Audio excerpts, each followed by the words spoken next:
I will never follow a poor pastor. I will never follow a poor pastor. Never. Nothing will make me do it. See your face. See your face. Criticize me from now till tomorrow.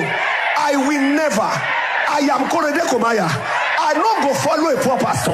I don't go follow him. Never. Criticize me. That's why I'm criticizing you right now. You are a money monger. You are a promoter of greed, avarice, a promoter of materialism, and a promoter of lack of contentment. You are against the gospel of Christ. Because the true gospel is godliness with contentment.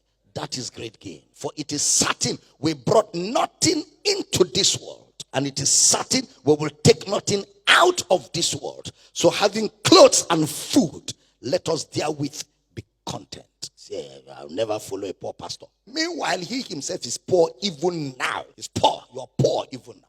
You're talking like that because you're still fighting your poverty. Because rich people don't talk. You're still fighting the poverty that has followed you from your father's house. And I hear right now all over the internet his wedding picture of where he was looking like this.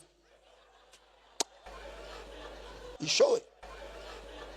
And yet, when he was like that, people followed him. It is the same poor people that followed him. He kept collecting their money, and he is using the money now to say, I'll never follow a poor pastor. And they're shouting, yeah. Meanwhile, all the people shouting, yeah. Poverty is all over there. Even he himself, he's poor. If that man meets Bill Gates, he will use his suit to clean his shoe. If he meets people like Elon Musk, he will use his suit to clean their shoe. You people should come. Let's teach you Bible, because this generation, you can't get away with nonsense. So that you stop disgracing yourself and disgracing the pulpit. He read from Proverbs. I want everybody to read this with me.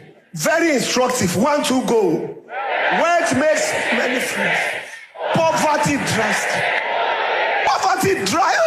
They run away from you.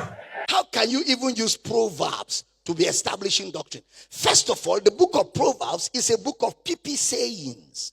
What are PP sayings? Those are observations of things amongst men that Solomon was drawing lessons from. So when Solomon said a poor man does not have neighbors, people don't follow poor men. That is the way it is now. In the society, do people follow poor people? People don't follow poor people. They only follow rich people to the degree to which the rich man still remains rich and useful to them. The day he becomes poor, they abandon him and leave him. That is the observation of Solomon. But look at doctrine. That same Proverbs, chapter 19, verse 1. Let's clear that table. Better is the poor that walketh in his integrity than a lying pastor. Than a pastor who stands before the same people he collected their money and lies to them that he is not poor. Better is the poor that walketh in his integrity than he that is perverse in his lips, lies. And he says that man is a fool. You see why we preach against materialistic gospel? Shall I say we can criticize it? In the book of Revelation, he said you think you are rich. He said, but you are poor, you are wretched, you are blind, you are miserable, you are destitute. That's what the book of Revelation calls such arrogance, such lack of humility, such profanity, such aggrandizement in idiocy. We are composing English for materialistic gospel. When I saw that video, I just said, Kazongo, yeah. Kabariyaga.